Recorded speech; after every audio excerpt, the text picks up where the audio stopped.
Vedanta theories in modern context को समर्पित इस सत्र की अध्यक्षता करेंगे स्वनामधन्य प्रोफेसर SR भट्ट सर। मैं स्वागत करता हूं। हमारे प्रथम वक्ता के रूप में डॉक्टर रघुनाथ घोष, सेवानिवृत्त प्रोफेसर, नॉर्थ बंगाल यूनिवर्सिटी को मैं मंच पर आमंत्रित करता हूं। सर कृपया आप आएँ और मंच पर अपना स्थान ग्रहण करें। द्वितीय वक्ता के रूप में प्रोफेसर सिराजुल इस्लाम, विश्व भारती विश्वविद्यालय शांति निकेतन को मैं मंच पर आमंत्रित करता हूं। कार्यक्रम को आगे बढ़ाते हुए मैं अध्यक्ष महोदय की अनुमति से हमारे प्रथम वक्ता प्रोफेसर रघुनाथ घोष जी को मैं आमंत्रित करूंगा। आपका विषय है contemporary relevance of Vedanta. Ghosh sir ex professor of philosophy and ex dean faculty of art, commerce and law, University of North Bengal. Sir का स्पेशलाइजेशन है Navya Nyaya, Advaita Vedanta, Buddhism, Indology, ethics, classical modern Indian philosophy, Indian socio political philosophy. मैं आदरणीय sir को आमंत्रित करता हूँ।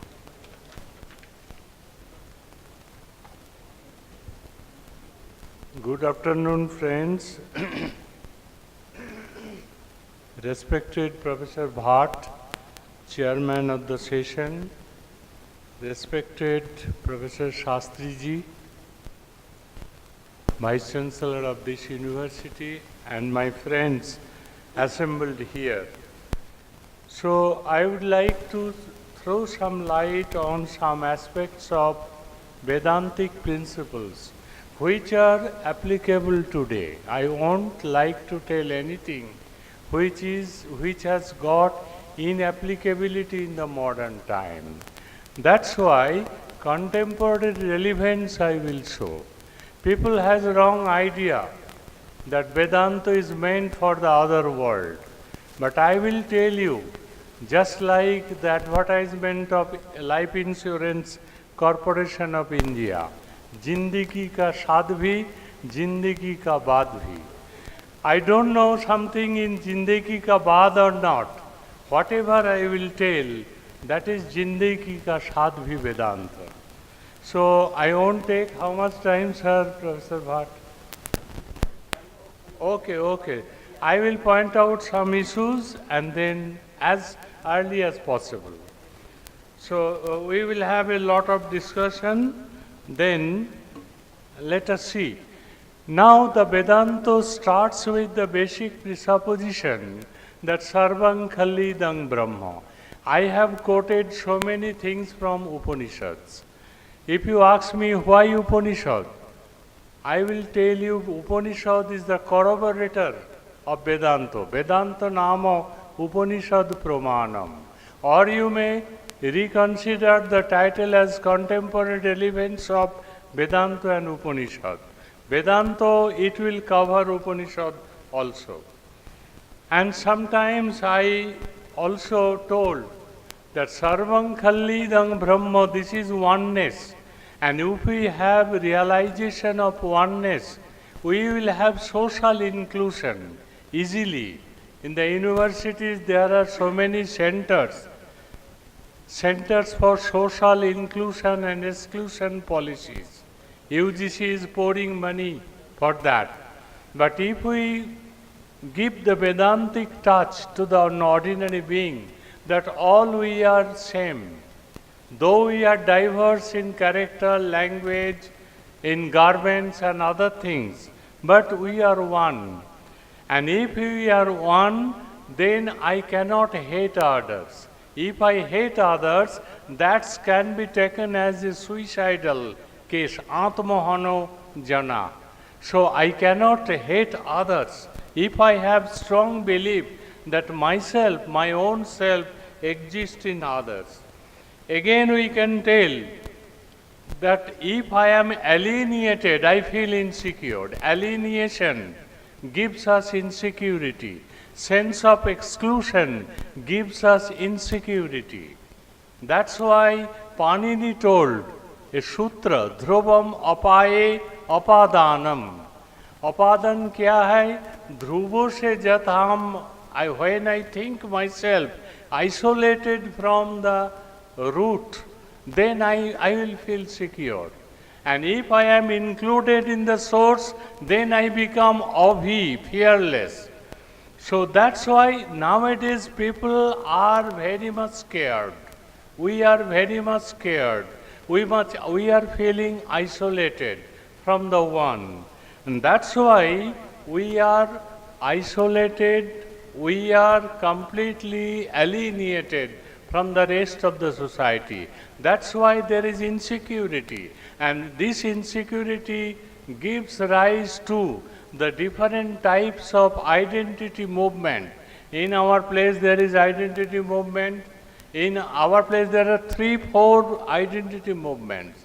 Also in other parts of India. This is called separatism. And this separatism can be removed only giving the one seed of Vedanta. That is, that we are all, don't think that we are different from each other. Secondly, there is a term called amaika, and it is the definition given by Shankara while commenting on a mantra of Kena Upanishad. Tasya ayotanang sattam. Satya kya hai? What is Satya? That is the ayotan. Brahmana ayotanang sattam. And what is called Satya? Shankaracharya told Sattam ittamaita. Amaita hai Satya. Amaita, what is Amaita? Non-crookedness. Amaita akautillam iti javat. Akautillam kya hai? It is told kayo mano vakkeshu akautillam. This is applicable nowadays. If someone, whatever he thinks, he must tell. Whatever he tell, must do. So, kayo, mono and bakko, if there is a transparency, we would have no problem. Just look at the politicians with due respect to all of them. And some other people, they are not maintaining what they say they do not do. Even the normal people.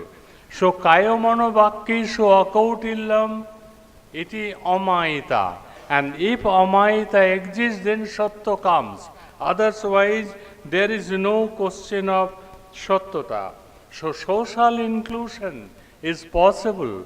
Problem can be removed from the society if we are true to ourselves. Whatever we tell, we will do. Whatever we do, we think about that. Kayo mono vakkeshu akautillam.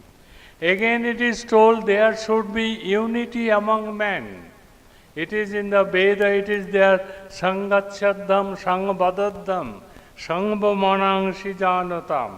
We always pray that we will stay together, speak together, and can have equal mental status. So Manang Sijanatam. So this is another type of identity through Vedantic line or Upanishadic line. Even the teacher-student conflict can be removed. The enmity can be removed if the Upanishadic mantra Sahana Bhavatu, Sahano Bhunaktu, Sahavirjam Karavavai. We pray so that the teacher and student has got equal status for getting learning. So, and also Ma Vidvishavahai. We do not have enmity between us. So this is, and Maitri came from the Buddhist mouth. But before that, in our tradition, it is there, Mitrasya ma chakshusha sarvani bhutani samiksantam. Mitrasya aham chakshusha sarvani bhutani samikshe. Mitrasya chakshusha samikamaye. Let us look with each other in the eye of friendship, and we exchange our views in the eye of, not in the eye of enmity, but in the eye of friendship. If we can do this, if we can replace others with our own, then only patriotism will come. So, nation soul, this is the chapter from Life Divine. Sri Aurobindo told that if our heart self is identified with a nation which is called Deshatma Bodh, then only the patriotism is possible. This also comes from the Upanishadic self. Professor Bhatt yesterday told the first mantra of Ishopanishad, Ishavashamidam sarvam jatkincha jagattang jagat, tells the same thing. Tena taktena bhunjita. We should enjoy, obviously, but enjoyment through renunciation. So renunciation, if we do this, then most of the problems of human life can be solved. Again it is told not only the Shankaracharya, Ramanuj also told that there are 10 types of bhajan. What we should do? Bhajanang dasho vidham, vacha satyam hitam priyam sadhayam. What we should do with our vocal sense organ? We should say something what is true, what is beneficial for the people, and also reading something which is called Shastras. Kayeno danam parityanam pariskaranam. And through our body we will do the cleanliness of the society. It is removing the impurities from our mind and also from the roads. Pariskaranam, paritranam, danam, gift. All these we should do with the help of this human body. And manosha, daya, spriha, shraddha. Daya, shraddha and spriha. We do this with the help of our mind. Then the society may be the problem less. Less problem will be there, almost no more problem. And you know, my friends, in Vedanta Sar, and it is already mentioned by our Professor Bhatt and others, that there are certain preconditions for getting Vedantic cognition, knowledge. That is Shamo, Damo, Titikha, Uparati, Shama, all these things. But I will add one thing, as a present day member, I will tell this is not only requisite for the Vedantic knowledge, but requisite for our existence, for the existential purpose. We should adopt Shamo. Shamastavat Sravanadi Vetirikta Vishaya Manasho Nigraho. We must control our mind. So inner sense organ control is Shama. External control of external sense organ is Dhammo. And what is not beneficial for the society, efficacious to the well-being, is called Uparati. Titikha, you know, tolerance, which is very rare nowadays. So if we adopt these qualities, even in the social life, not to speak of Vedanta and other things, we will have a good life within quote. Again, I can tell the Upanishad, it is told we can love our parents.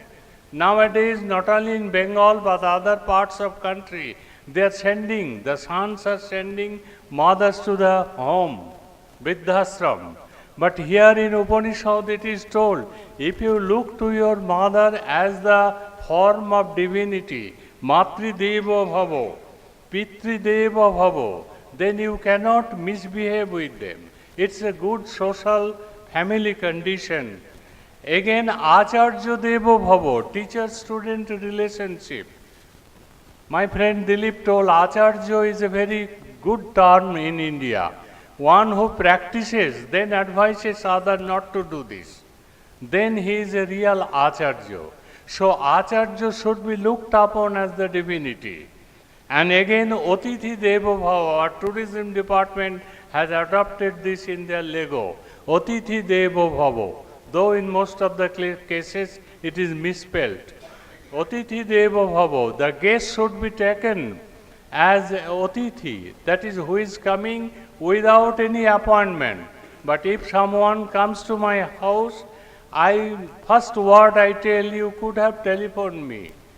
Fix an appointment. That is not the Otithi. Otithi means he comes without any notice. And Vivekananda added two more with this. Daridra Devo Bhavo, Murkha Devo Bhavo. Because they are also to be looked upon as divinity.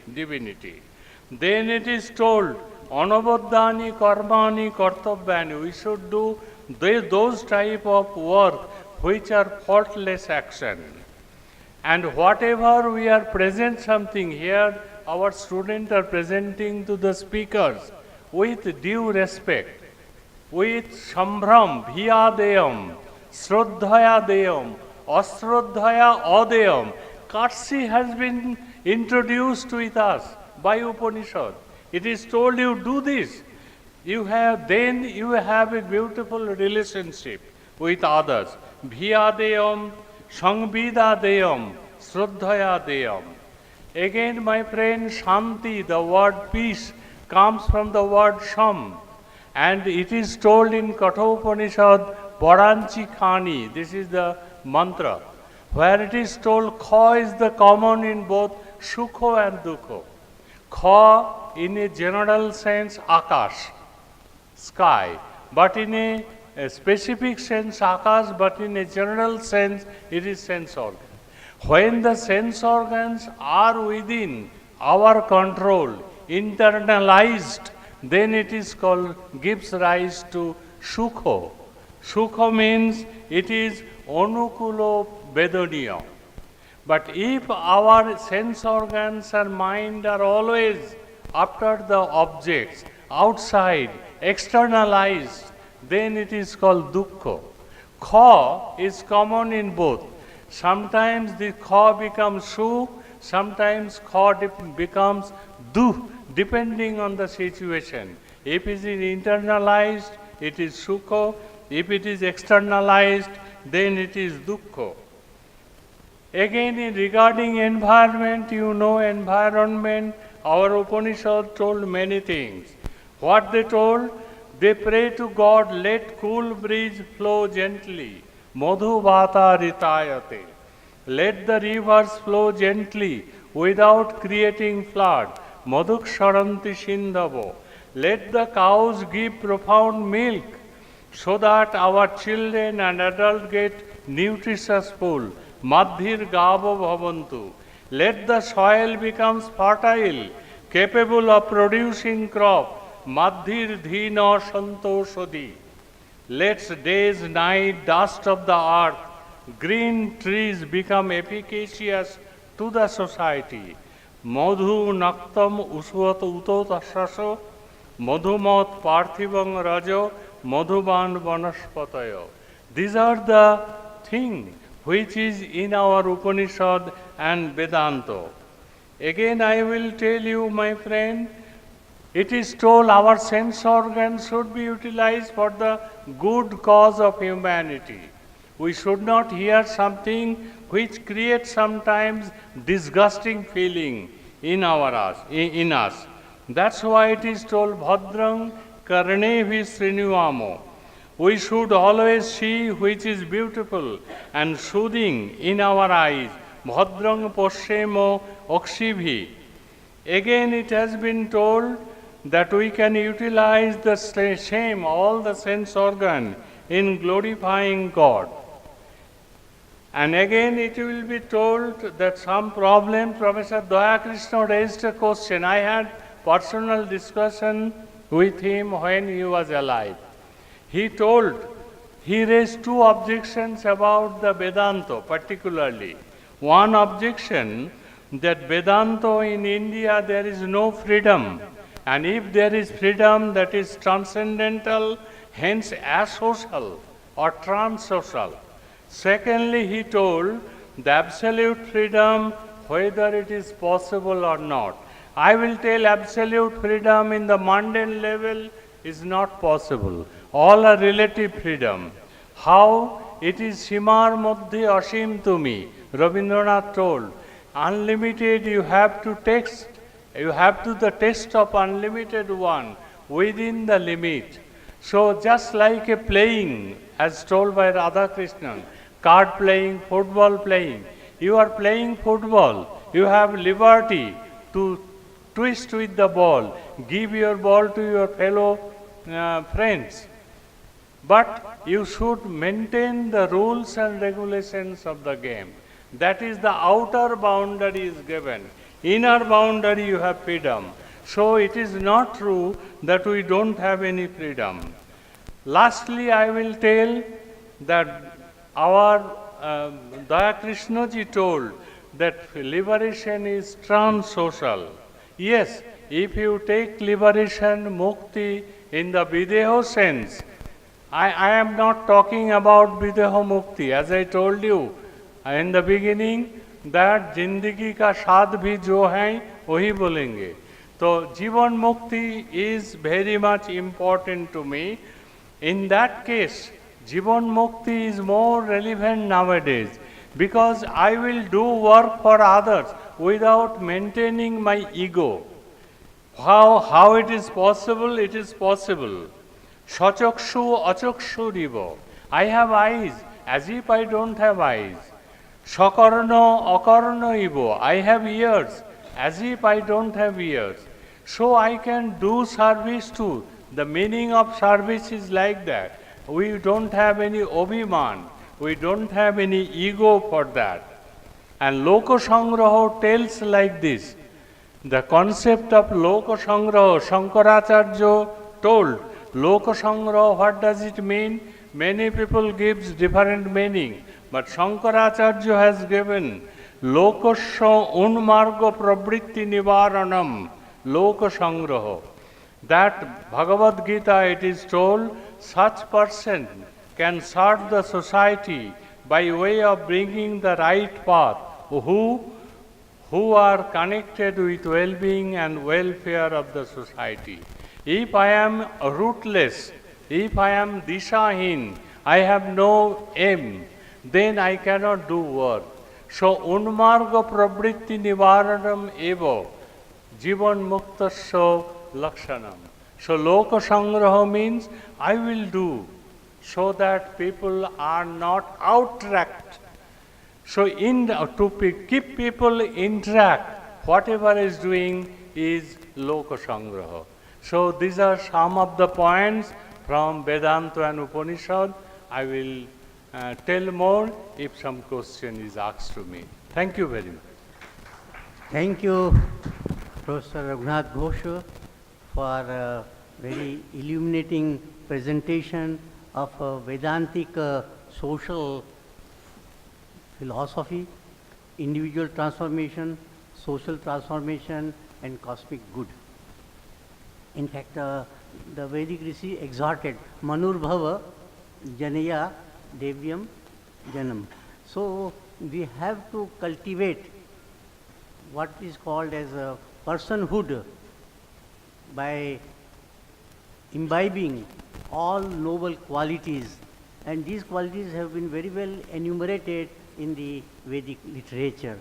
So he has referred to some of these qualities. These qualities, someone asked, can there be a global ethics? Yes, definitely, there can be a global ethics if these qualities are put forth, because they are universally applicable.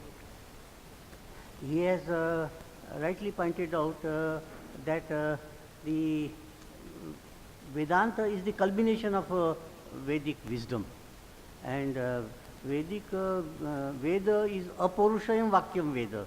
So Apurushetva, we have to analyze what exactly is meant by Apurushetva. Well, it is not within the realm of reason only. It has to, we have to comprehend reason, but also go beyond reason and should have intuitive apprehension. That's why we say Rishyaha Mantra Drashtara. So only through Mantra Drashti you can apprehend these noble qualities, but qualities are to be cultivated and practiced. So he has rightly emphasized the, so Lok Sangra should be the ideal for, and Jivan Mukti also he has referred to. So these are very valuable ideas which he has floated, and it's now open for discussion. Yeah, please. When you say it's a friend type, where the word mitra is used for Surya or friend. That is for Shukla Yajurveda, that is for the Yajurveda, with the side for mitra friend, not a Surya. That is That is from Yajurveda. Mitra is Mitra, right? And it is from Yajurveda. Yajurveda. Can I go? Please. But we have similar verses in Rigveda also. Please. Wonderful presentation, thank you. My concern was that when we bring this Vedic wisdom to the youngsters, see, can we bring it to the piecemeal? Like, the system of Upanishads or Vedanta is a single system which leads us to the Shreyas.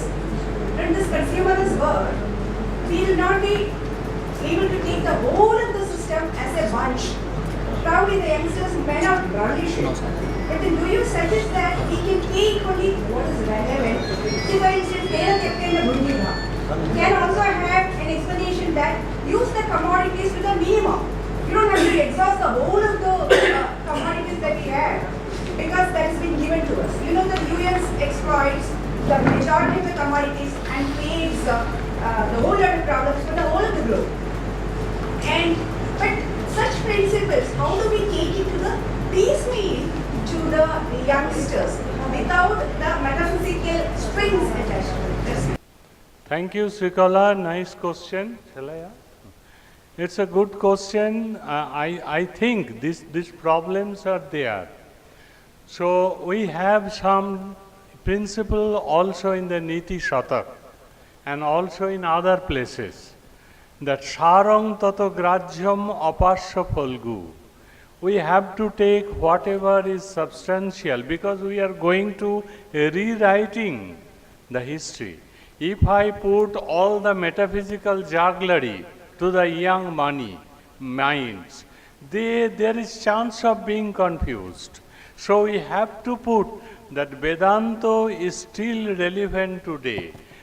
If I go on telling about the relevance of Jivan Mukta, Videha Mukti, if I say there is a Sargo-like things, and Mimamsaka has given some description about Sargo, which is non-verifiable at all, they will not come to the path. They will be unmargo in the true sense of the term. They will not on the path. They will not come in the path. So in order to bring them to the right path, we have to take recourse to some of the points which are the main principles of Vedanta and tell them this is what Vedanta primarily says. Secondarily, there are many things. Paralok is there, Nisreyasha is there, but Nisreyasha is of two tribes, Abhuday and Nisreyash, either connected in Nyaya. And also in Nyaya, Nisreyash is of two, Drishto and Adrishto. Drishto Nisreyash, we are concerned about the practical side of Vedanta. If practical side is taken into account, I have to take in a piecemeal, no other alternative. If I take whole Vedic literature, whether it is Paurusheya or Apaurusheya, whether there is a Paraloka or not, whether Videha Mukti is possible or not, then whole things will be confused. No need of rewriting history of Indian philosophy in modern context. That is what I want to mean by. Thank you, In fact, Srikala. Vedanta advocates holistic view of life and reality, not piecemeal one. And therefore, Vedanta entertains multiplicity, rupam, bahurupam, babhuva. At the same time, Vedanta also says, eko devaha sarva bhuteshu gudaha. Ekam sad vipra bahuda vadam. So, a very happy symbiosis of bahurupata and ekatma bhava. Though there is multiplicity, there is essential unity. And the analogy of shariri bhava, of an organism. In an organism, you have multiplicity of organs, but yet organism is one single whole. An organ doesn't exist in itself, by itself, for itself. It exists for the totality, but gets nourishment from the totality, is not isolated from the totality. So this holistic approach which has to be inculcated in young minds, so that the individual doesn't feel isolated, becomes a part and parcel of the family, of the community, of the nation, and of the world at large. So in Vedanta you have a concentric approach, circle within circle. In organism also, a cell also is a circle. A cell is a part of a wider whole, and that whole again is a part of a still wider whole, and then you have the cosmic. And there is no disparity between the pinda and the Brahmanda, between the part and the whole. So that sort of holistic approach, I think, is the Vedantic position which should be put forth. What I told Srikala, we started with the holistic idea. It started from the family to society to the nation. So nothing is left out. So if we can convince them, this one in many, then they will, the young man's brain is more fertile than others. So they will understand, I think, as Professor Bhatt told. Please.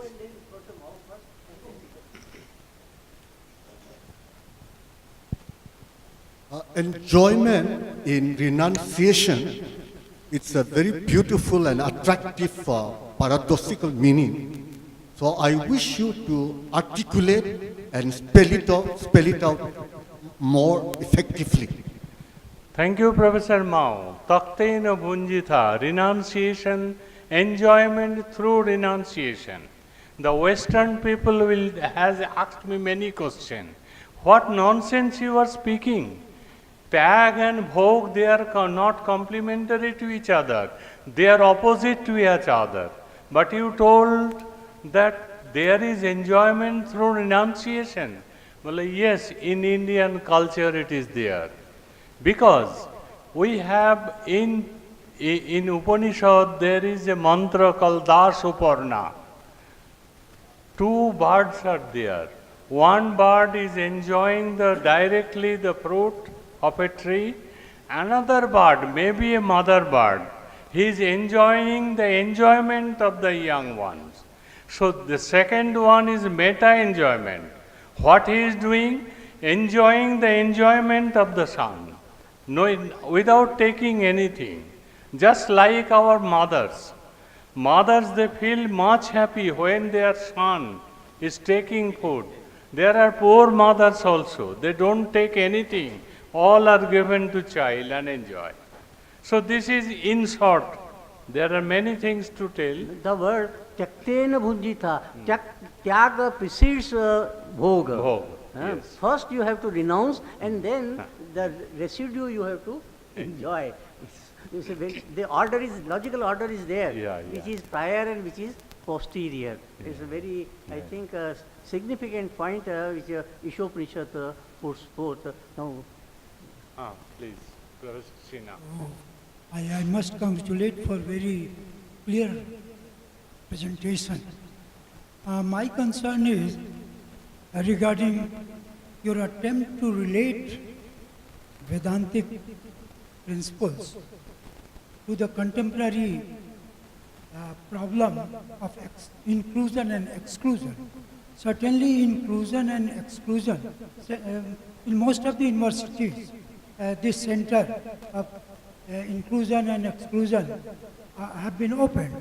And the spirit is that in society there are very much marginalized people.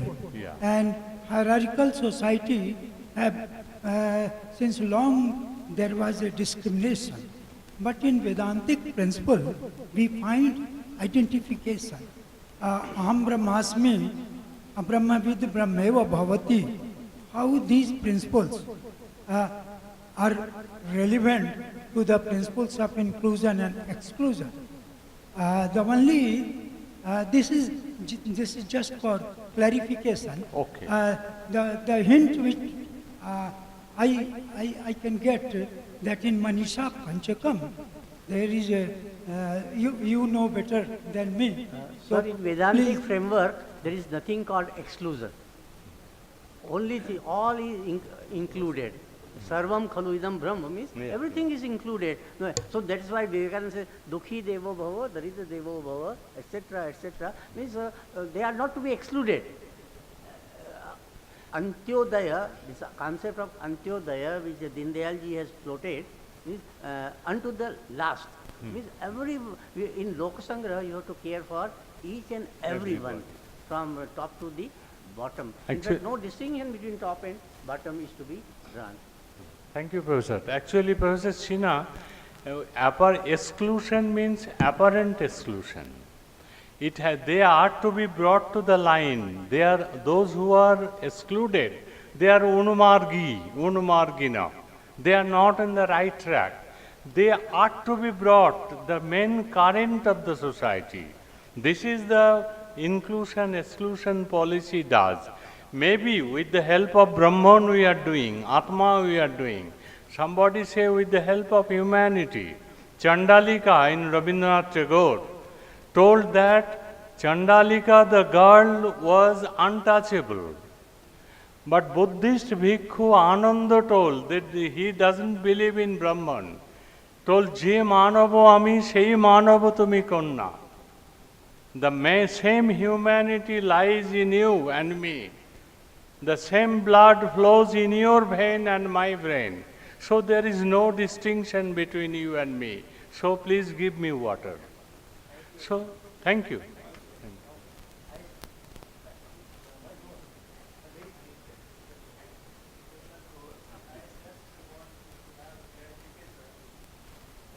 We are talking of inclusion and holistic worldview. Is it possible to have a kind of strong knowledge without having the knowledge of metaphysics of Advaita Vedanta? So, metaphysics, it seems in this house, it is problematic. I think Jnana Purvaka Vyavhara. You understand, when you understand the structure, the understand of, as in Vedanta, Adhyatopapavada Nyayana. So when you understand, then this type of application is, I think, very simple. Actually, when some others speak and when Professor Jha speak, I feel little bit frightened because he's a Noyayiko. Being a Noyayiko, I am frightened about another Noyayiko. So the problem is when I tell somebody that I know metaphysics is not denied, but when the young mind is to be given training, I know my knowledge, I am imparting knowledge to the young generation. Not metaphysical knowledge is kept aside, bracketed. It is within me. The person who has this type of cognition, he will be great. He will come to know the metaphysics afterwards. But initially, he should be given this type of cognition. Thank you.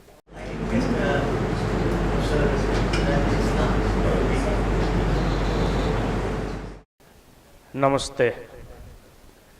Honorable Professor S.R. Bhatt, Honorable Vice Chancellor Professor Yagnesha Sastry, distinguished speakers, guests, and Professor Ghosh, brothers and sisters.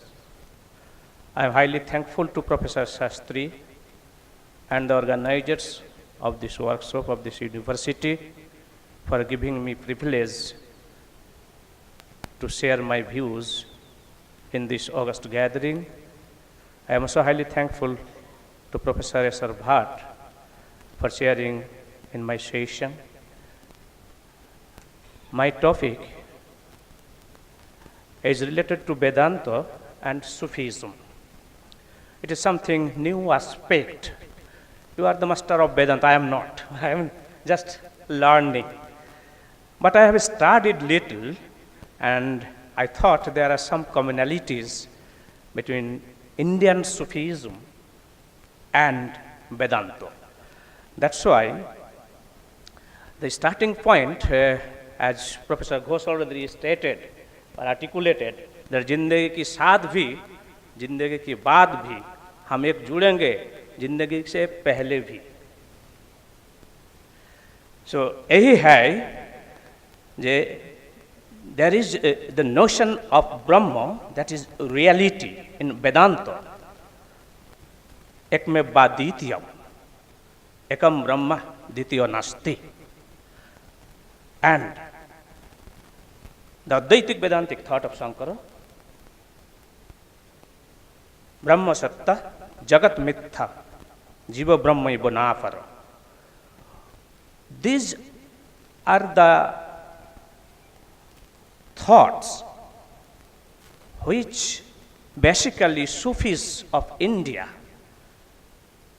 they have taken very seriously, because there is in the Holy Quran, there is the notion of God, which is called Allah, derived from Al-Ilah. Ilah is basically Mahat, great, ubiquitous. And Sat, it is called in Islam and Sufism both, Al-Haq. Haq means reality, truth. So, the reality is one. Quran also saying that Allah is one. This is called Ahadiyat. But Allah has two aspects. One is related to his Zat, another is related to his Sifat. So Zat is incomprehensible. Zat is incomprehensible. It is quite similar to Nirguna Brahma. It is ineffable. We human being is unable to encompass the supremacy of reality, is the supreme entity in finite entity. We have no capacity to understand, to encompass everything of supreme reality. That's why Allah, here in Sufism, there is only supreme reality, Ahadiyat. It is incomprehensible. But Sifat and his Zat, whether they are same or different, this is a big question. So Mutazilite, a rationalistic philosopher of Islam, they have raised questions related to it. If the attributes of God, it is called Sifat, there are 99 attributes are recognized by the Holy Quran. We, the people, worshipping this attribute encompassing reality. Whenever someone is performing their namaz, they are in meditation, generally God or Allah has no shape, no form. Similarly, the Nirguna Brahma is equivalent to Zat of Allah, Zat aspect of Allah. Whereas attributes God, we are worshipping. So far as I know, in Vedantic thought also, that the Nirguna Brahma is not able to worship. That's why we are the finite object, finite being, worshipping attribute encompassing reality, Brahma. So, in Islamic viewpoint, it is Anadi Ananto. It is also in Vedanta. Wal awwalu, wal akhiru, wal zahiru, wal batinu, wa huwa ala kulli shay'in qadir. Wal awwalu, well, he is the first. Wal akhiru, he is the last. Wal zahiru, he is the manifested. Wal batinu, he is secret, that is transcendent as well as an immanent. So this concept is highly reasonable to Vedantic thought also. Here, Brahma is that he is immanent and transcendent both. There is the notion that in Sufism, generally it is called Allah is mawjud, sarvam khalu idam brahma. Quran is saying, lillahi wal masriqi wal maghribi. Wherever you turn your face, whether it is in west or in east or in south or in north, it is immaterial. Everywhere, sarvam khalu idam brahma. His presence is everywhere. So that's why is everywhere God is mawjud. So mawjud is very important term. If God is mawjud everywhere, it presupposition the existence wajud. That's why the concept of wajud is the presupposition of mawjud. It is equivalent to the questions already raised by the Western and Saint Anselm also. That is, and Descartes in the existence proof for the existence of God, the third argument. It is something modified form of Saint Anselm, that reality or God is perfect entity, therefore his existence is the attributes. Similarly, wajud and mawjud. Mawjud is impossible without wajud. Wujud means existence. So existence, mawjud, that is the presence. Presence presupposes existence. So that is much more important. And this ahadiyat, then ahadiyat is the non-encompassing. Only attributes when God admixture with makhlukat. Makhlukat means all creation. So creator and creation is the knower and knowing entity, creation and created. Here in phenomenal aspect they are different. But from metaphysical standpoint, whenever God created human being, particularly there is no controversy that Adam is the first man of the world. So when he created Adam, he was 40 days in nodded form, not able to move anywhere. Then the body of angels asked God, you have created Adam. Yes. Alastu bi rabbakum? I am not your Lord. Then angels say, yes, qalu bala, you are our Lord. So la ilma lana illa ma 'allamtana innaka antal alimul hakim. Do you have any knowledge why I am created human being? Because he is the highest creation of the world. It is the admixture of sensuality, intellectuality, and rationality, as well as divinity. So everything, it is the composition. So the human being, whenever he will perform something, and when he created Adam was not able to move, then asked the angels how Adam will be proved that he is the highest creation of you. He is unable to move. Then God says, no, it is in the structure. Let him do work. Then God says, and nafaktu min ruhi alal adama. Nafaktu, I breathe my soul. This is important. Nafaktu min ruhi, hamara ruh Adam par de diya, fu diya. That means nafaktu min ruhi alal adama. That's why Adam is also divine. That's why same. So if we say that God is the highest reality, supreme soul, and that soul also he has breathed to Adam. That's why divinity is everywhere, and Vedanta also says that divinity is everywhere. We are all divine in this sense. So there are very good resemblances between the Zat and Sifat, and the concept of God is also related to soul in this way, that in Upanishadic thought, Atta eva agre osit. Upanishad, Ayam Atma sarva bhuteshu. Ayam Atma Brahma Nasan Apta Tamashi and Aham Brahmasmi. Sufis of India, they have laid much more emphasis. Whenever they are that knowledge, Sufis are the seeker of knowledge, and love is the medium, and Deep meditation is the medium to attain knowledge. This is knowledge not in phenomenal aspect. It is called wisdom, gnosis, marifat. Marifat. So marifat is in Sufism there are 4 stages. That is Shariat, Tariqat, Marifat and Hakikat. Shariat, generally Orthodox Muslim are letting a person confined to Shariat. Shariat is basically Hadith, Quran, Hadith and jurisprudence, fiqh. But thereafter, it is common to all. But tariqat means marg, path. Tariqat, in which you will gather your knowledge.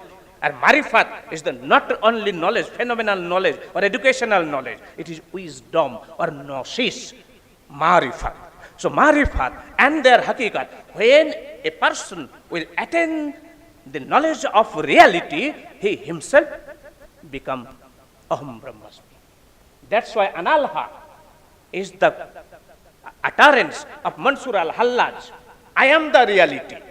In ecstatic moment, just there is the resemblance. They have given an example. There is the vapor is driving from the ocean, and when vapor is deep and concentrated, it is cloud. When much more concentrated, it is rain. And when rain fall on the ocean, it becomes ocean. So there is the cyclical order, human being. So their knowledge can be derived like our Indian thought, Vedantic thought, that there is perceptual knowledge or sensual knowledge and knowledge from testimony. Similarly, and rational knowledge. Similarly, in Sufism, there is the jismi, ilme jismi. Ilm means knowledge. Ilme jismi, ilme kauli, ilme akli, ilme ilham. Ilme jismi, knowledge derived from sense organs, through sense organs. Ilme kauli, knowledge gathered from utterance, sabdik jnanam, or testimony. And ilme akli, knowledge through reason, rationality, akal se jo milta hai, knowledge akli. And ilham is basically sakkhat jnanam. Ilham is sakkhat, direct knowledge, or not, it is immediate knowledge, not immediate knowledge. Direct knowledge, sakkhat jnanam.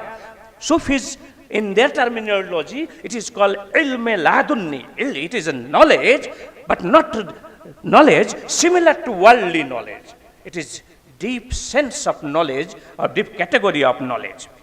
So there is, in this aspect, whenever during their deep meditation, they can apprehend that there is some sort of knowledge without any media, and that's why Bayazid al-Bistami introduced the notion of Tattvamushi in Sufism.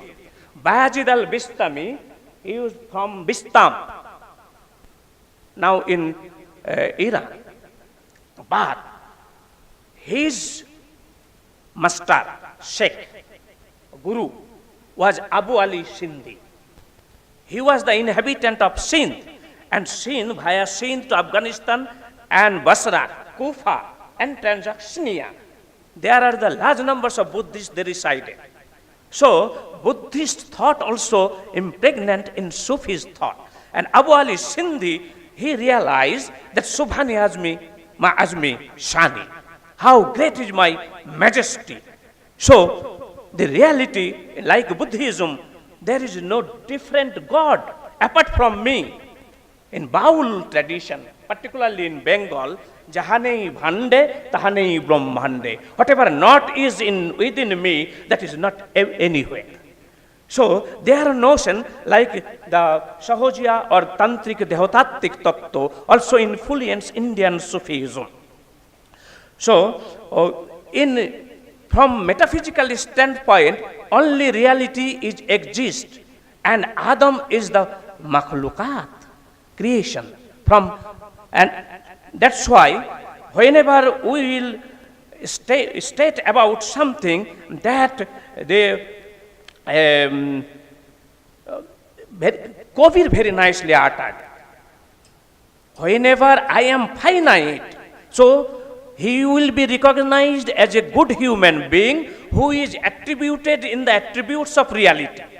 In Quranic terminology, it's called ta'akhallaku bi akhlaqullah. Dye yourself in the attributes of reality. Dye your mind first, not dye your clothes. Tariqat bajuj khidmate khalq nist ba tasbih wa sujade wa dallaq nist. So Sufism or religion, it's nothing. It's the road of or the service of humanity. Here is the service of humanity. It is neither in the rosary, counting the beads, not in the prayer carpet, not in the dress of the Sufis. So in Bengal, it is called Monna Rangiye Kapodo Rangali Kibul Korili Jogi. First dye your mind, then dye your cloth next. But we the people are busy to dye our clothes without dyeing our mind. So there, the notion of Ayam Atma Brahma in these ecstatic stage, they can utter that they are the reality and the makhlukat, the created being, is same in the state. Kabir uttered इसलिए जब मैं था तब होरी नहीं, अब होरी है लेकिन मैं नहीं. Whenever I am my distinction, whenever I am searching, my wujud is something different. But whenever I will mix, it is called fanafillah or vakabillah. Fanafillah, inhalation in God and persistence in reality. This is fanafillah and bakabillah concept is the annihilation. And whenever you annihilate, dissolve yourself with the reality, you will be recognized as Tattamoshi. That's why it is much more important in the notion this human being is not confined to particular space and time. Like the divinity, na jora, na marun, ananto, asim, and sattam, gyanam, anantam, brahmo. Similarly, in Sufism, in Upanishad also, ayam tejasmano satta, na chakkhur gacchati, na mono, na bodho. Ayam brahma tejasmano satta. It is in the Holy Quran expresses this similar idea. Allahu nuru samawati wal ard. Allahu nuru samawati. Nur. It is Jyoti Sarupo. Nur, not light, phenomenal light. It is Jyoti Sarupo. Nuru samawati wal ard.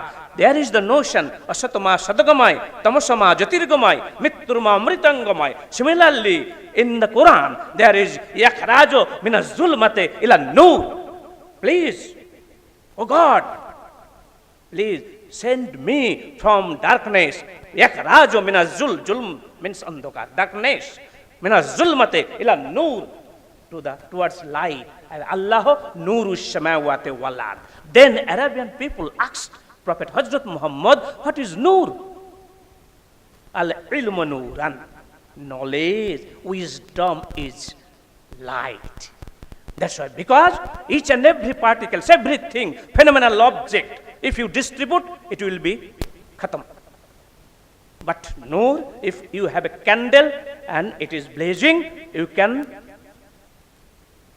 kindle different 1,000 crore candles, but first one will be saved.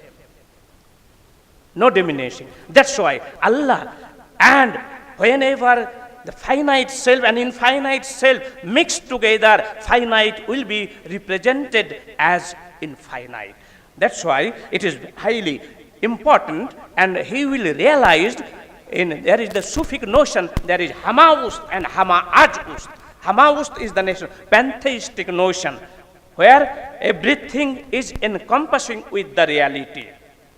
And that soul, when realized, it is called man arafa nafsahu, faqad arafa rabbahu. There is the notion of nafs in Sufism. Nafs, that is the carnal soul. Nafs al-ammara, nafs al-lawama, this is the rational soul. And nafs al-mutma'inna, this is the satisfied soul or purified soul. So there is the gradation from sensual soul to divine soul. A Sufi He is the traveler. He is traveling from mundane world to phenomenal, no, metaphysical world. Where? From finite world to infinite world. So this is highly important. The ontological existence of reality also related to phenomenal existence, because we can apprehend reality from two aspects, from ontological aspect and from phenomenal aspect. In Aurobindo's philosophy, there is the ascending and descending process also. So ascending and descending process, it is related to the anubhava, feelings, realization, arafahu. So realization, it is universal, whether it is universal in character or not. Realization of somewhere, realization of, a realization from. This is important. So realization of reality is from finite to infinite, and mutlaq, the knower and known in the stages of ecstasy mixed together, and there is the distinction is disappeared. That's why there are very few people they are aware about Sufic notion, and very few are studying. We are generally commenting on Islam, commenting on Sufism, commenting on other religions. Very few people are studied it. My appeal to all, humble appeal to all, before commenting something, we'll have to study first. I will say Professor Sastry, I would say Professor Sastry is a good man, then I will have to know him, what are the good qualities. If I would say Professor Sastry is bad man, then also I will have to study how many bad qualities of him. So without studying and judging it, it is injustice, non-philosophical, non-logical. Therefore, my humble appeal to all of you, just study it and realize, so that their ethical outlook is highly important. That's why Ainal Yakin, Ilmal Yakin, and Hakkal Yakin. Ainal Yakin, related sensual knowledge, not only confined there. Ainal Yakin, Ilmal Yakin, there is also upper graded knowledge, ilm, that is rational knowledge. Now, Hakkal Yakin, that can be attained through Sakkat Gyanam, deep meditation. I think this will help you to apprehend the real notion, where the neither Hindu nor Muslim nor Christian. That's why Rumi very rightly says, I am neither Muslim nor Christian. I am not confined to Iran, not in India, not in Sakshi. I am the particle of the divinity. That's why I would like to unite myself. How the divinity will act? Because modern science, it is just concluding, modern science is, yes, reality can act. Atom, it has no appearance. It has no form, but it is much more destructive, much more powerful. Thank you.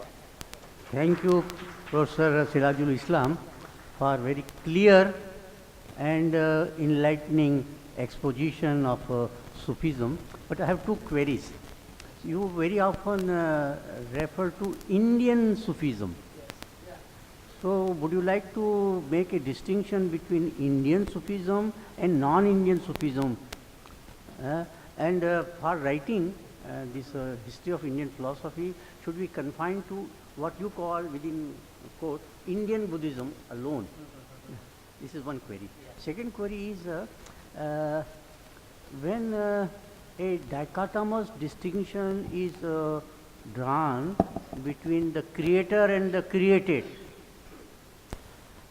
then how can we entertain the idea of unity? Because if already you have a built-in distinction, and the distinction is not only in terms of origin of human being, also ultimate destiny also. Of course, there is a trend in Sufism of merger. But those who advocated the theory of merger were persecuted and killed also. Yeah, that's also true. So, how would you explain this phenomenon?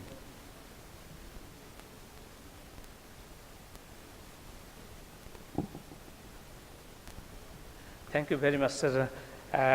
Indian Sufism, it has some distinctive features. When Sufism started from Arabia or Persia, then there are 40 silsilas, 14, 4 silsilas. And one silsilas is different from their ways of knowing.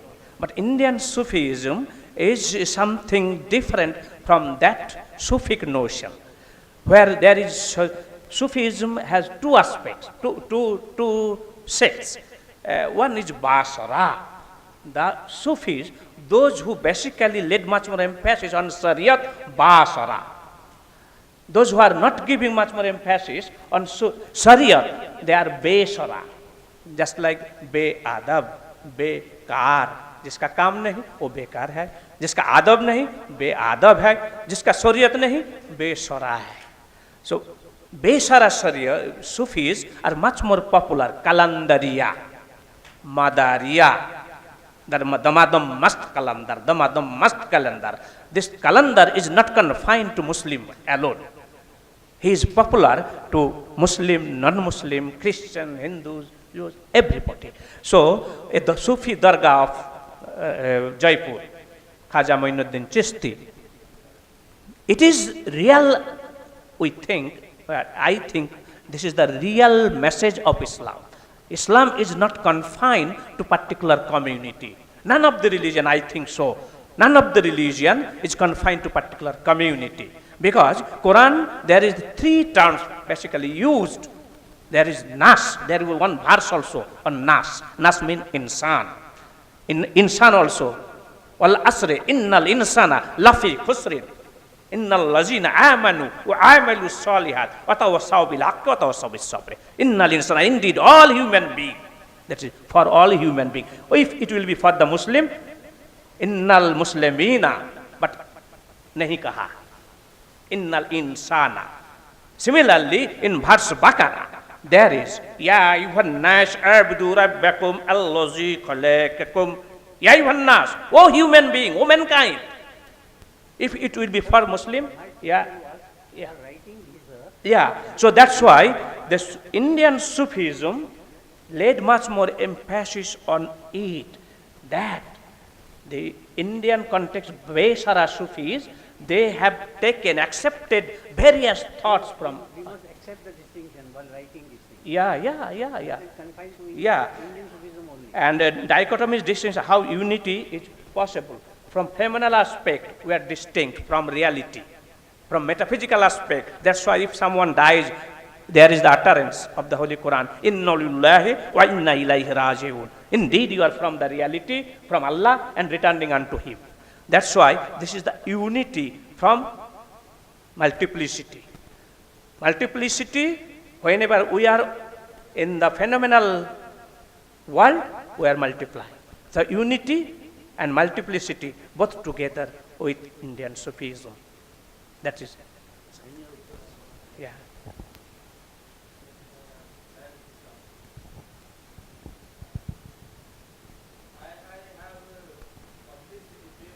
Yes, sir. Written by Dr. Wahid Nasaru from Kashmir University. He claims that in 12th century, the king of Baghdad invited some of the Vedantins, and after having a proper dialogue, Sufism was started. So I think, do you want to say anything? The term first Sufi. Because that is related to Yeah. The term first Sufi. No, first, during the period of Prophet Hazrat Muhammad, the term Sufi was not used. It was Tasawwuf. But first Sufi term has been used to Abu Hashim Kufi, who died in 776. So before few years before, this term applied. But Sufism term applied by the Britishers. So 12th century, maybe later on. Sufi term has been used before that time, to Kufi. Yeah. No, wait a minute. Your turn will come.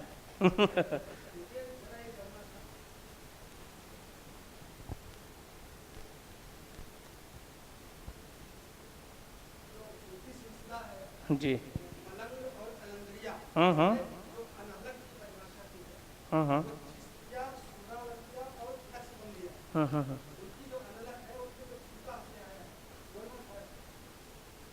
उनके फीका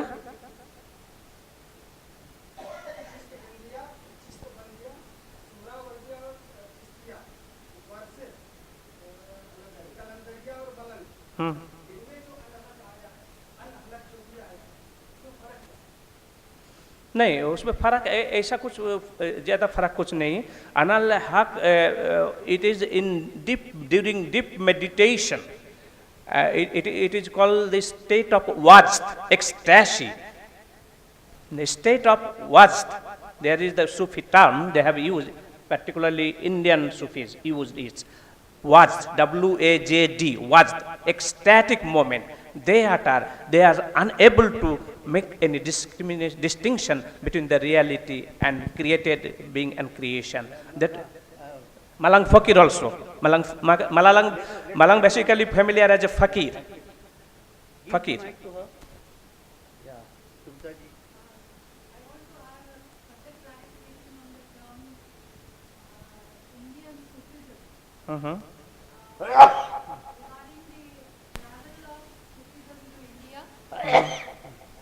Then also whether the Sufi compositions are in Indian languages or whether the Sufi compositions still continue to be in languages in something like Persian or Arabic or even Urdu, whatever may be, but other than Indian language. There is a reason why I'm asking this question.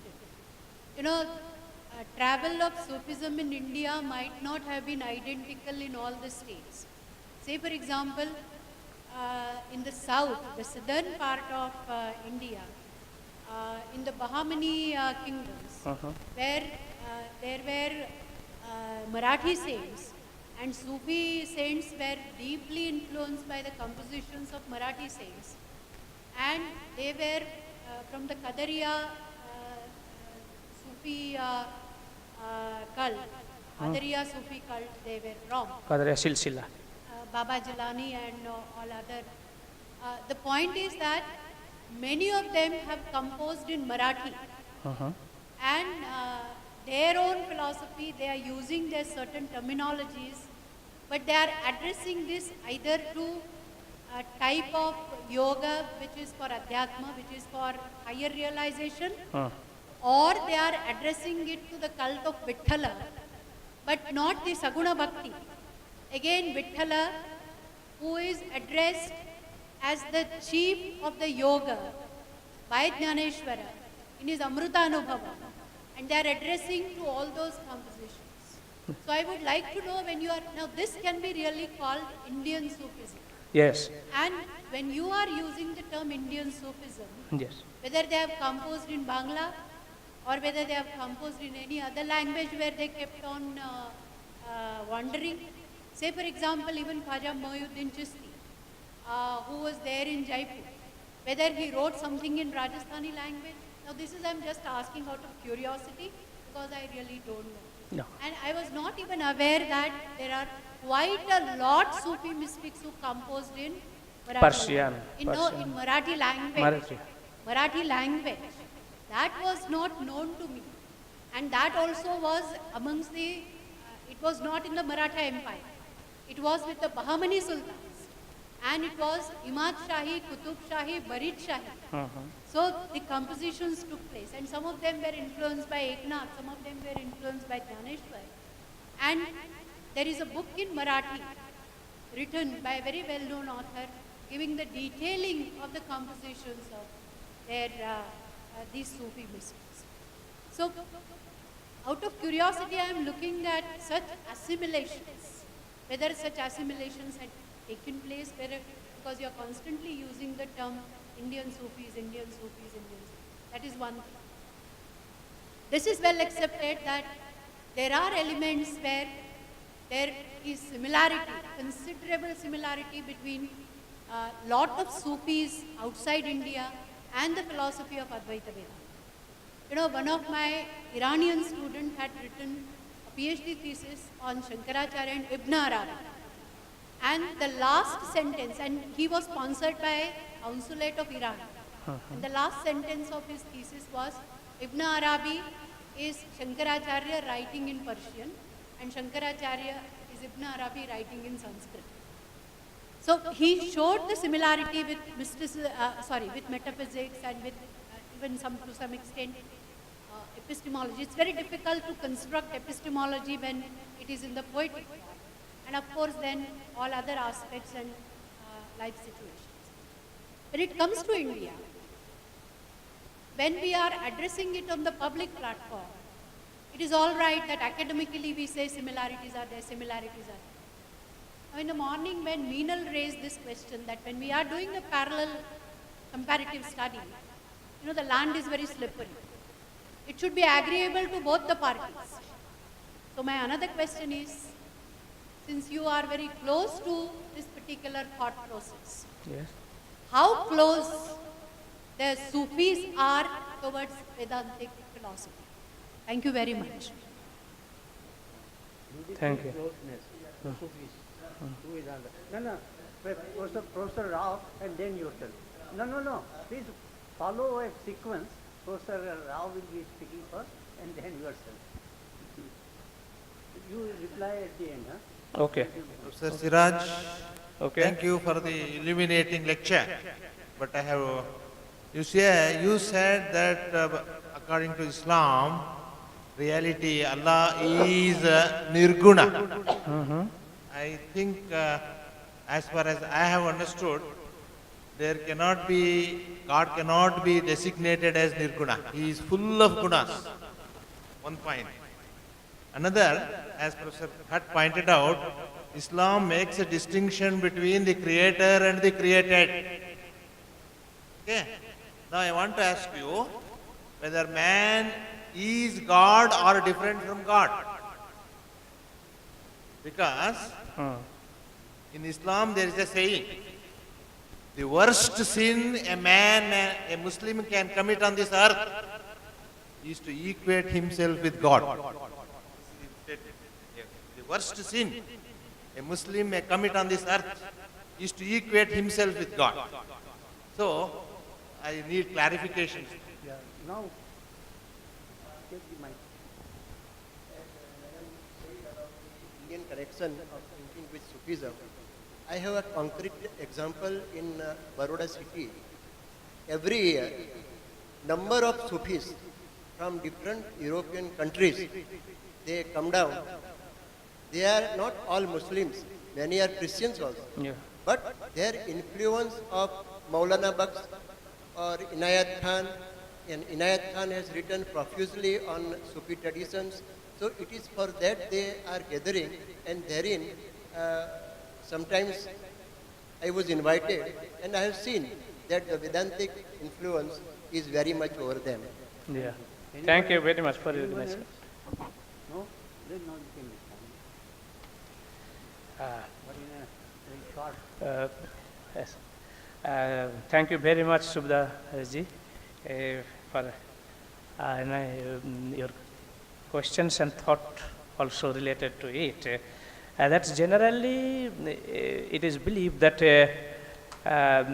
Sufis arrived India after Muhammad bin Qasim's invasion in India, but it is not. Historically, I have studied before the arrival of Muhammad bin Qasim in 712 AD, there are a large number of Sufis. They arrived in Ahmedabad, Pakistan, Sindh, and Bay of Bengal side, particularly Chattagram. So Chattagram is also familiar as Barbhunya. 12 Sufis are very famous there. Shah Jalal is very important there. So they arrived, but in 12th century, when with Muhammad Ghori's army, one people arrived who is called Khaja Mainuddin Chishti. First arrived to Delhi, then settled in Ajmer. But most of them, they arrived from Persia. The thought is arrived from Persian and Arabic source. But the people, they have preached towards without any sectarian division.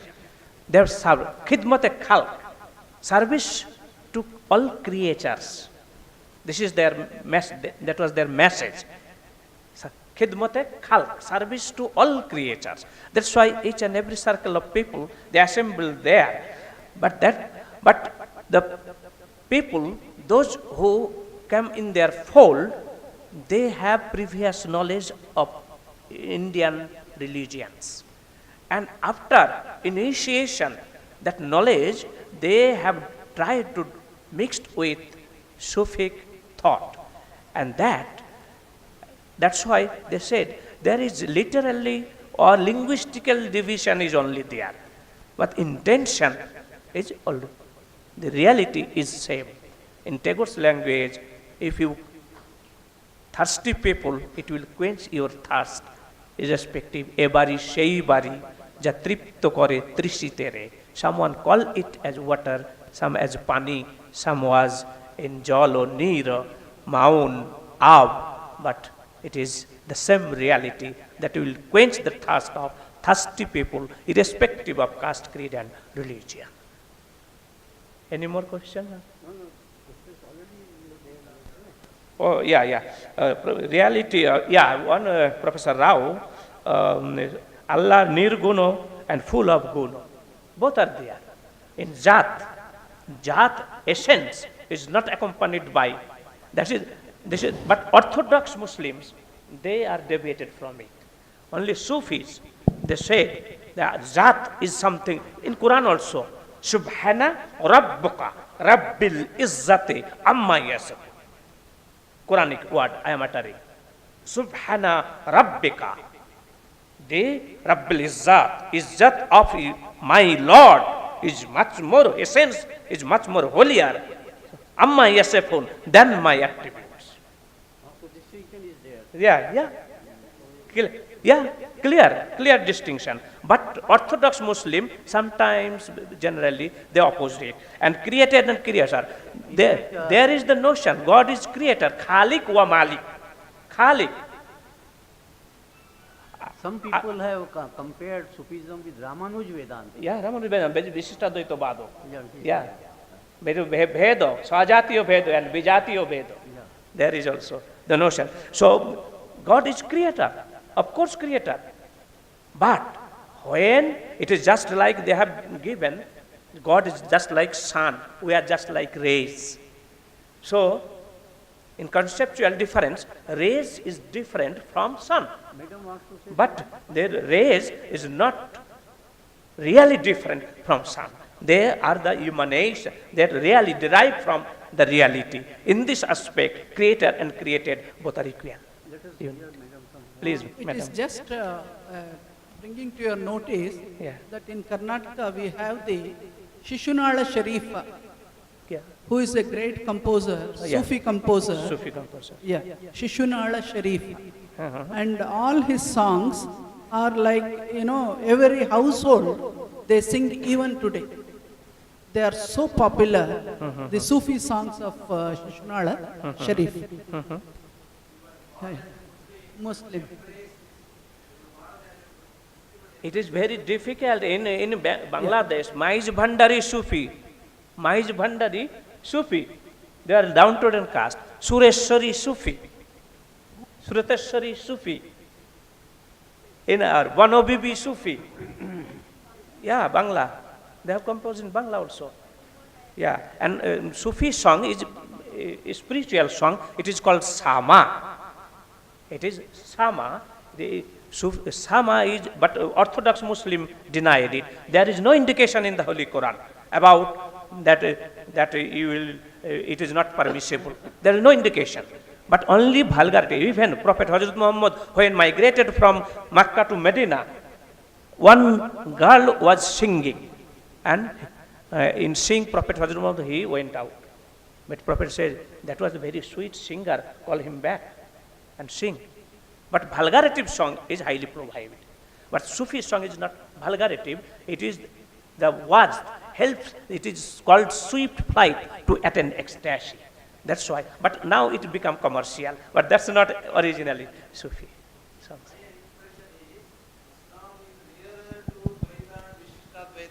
Yeah. Advaita. Yeah. Because Advaita is absolutism and Islam is theism.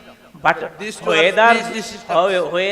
Advaita, Vishishtadvaita, Dvaitadvaita, Shuddhadvaita, all are from Vedanta. No. And Vivekananda's outlook, these are the different angles to know the same reality. If you use the word Vedanta, Yeah. you see, Britishers, the ancient people used to use the word Vedanta for Advaita only. But No. you have to make a distinction. Dvaita Vedanta, Vishtadvaita, it is nearer to Dvaita Vedanta, Even Vishtadvaita. Chaitanya's notion, Achinta Vedabedvad also from Vedantic thought. When there is distinction between the creator and the created, there cannot be the merging. Bengal Vaishnavism, In Advaita, there is the merging of the there is a self. controversy also. Huh? There is the notion of merging. The controversy is also some Sufi and Orthodox people. There, the Fanafilla concept there is not in the Holy Quran, but Sufis use. No, what I am talking Maybe is the influence of Nirvana concept the basic or tenet- the Indian context. the basic difference, See, Professor Rao, there are two different trends in Sufism. One akin to Advait Vedanta and the other nearer to theistic Vedanta. No, theistic. This is established fact. But anyway, Islam is not absolutism, it is theism. Isn't it? Do you agree? No, it's about Islam? Sufism. He is not talking of Islam. I'm talking about Sufism. No, but Sufism Suf- is, Even Ibn Arabi's notion is pantheistic. There is Wahdatul Wujud and Wahdatul Shuhud. There is Sheikh Ahmad Sirhindi, Indian context. From an Indian context, he is from Sindh, Punjab. No, Sufism is associated with Islam, isn't Yeah. it? Yeah. That's why I raised the fundamental question. But it is egalitarian Islam, not narrow Islam. It is egalitarian Islam. So pantheistic tendencies He is also in Ibn Arabi. Fazlur Rahman also discussed. Sawaliullah also discussed.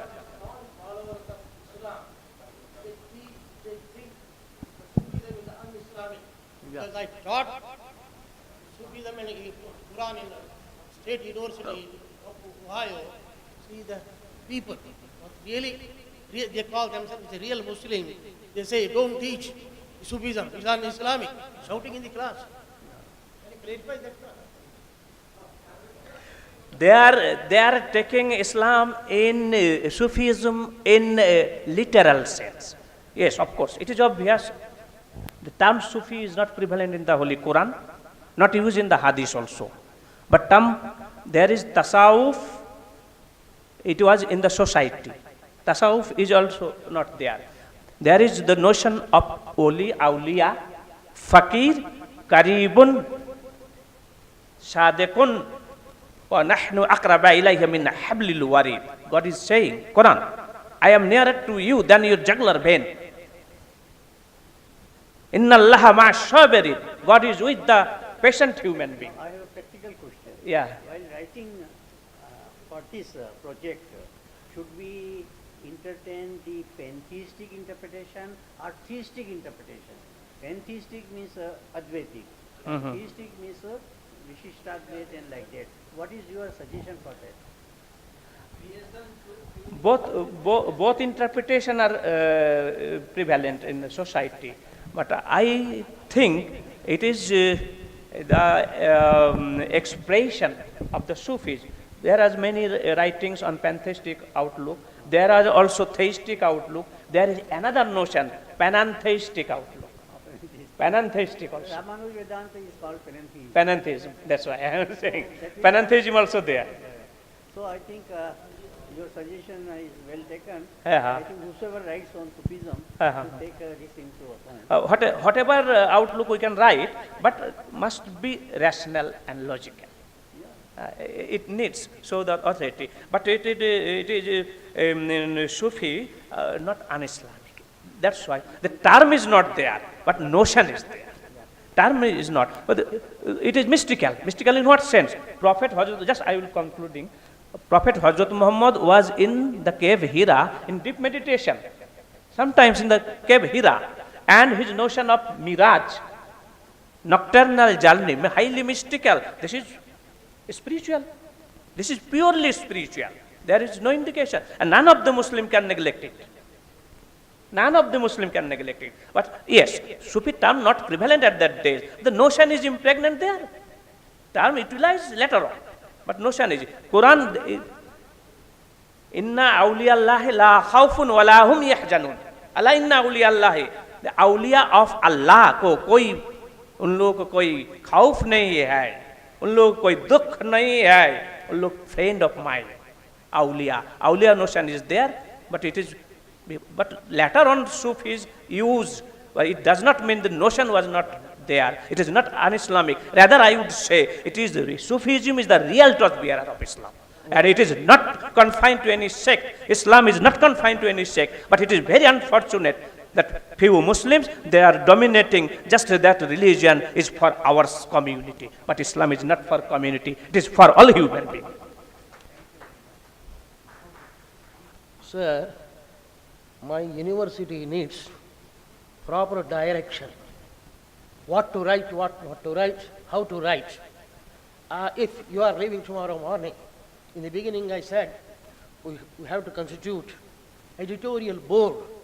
That what is to be done, I want to know from. Thank you so much sir. मैं अपने वक्ताओं को सम्मानित करने के लिए अपने अध्यक्ष महोदय से निवेदन करूंगा वो स्मृति चिन्ह देकर हमारे दोनों वक्ताओं को सम्मानित करें. Thank you sir.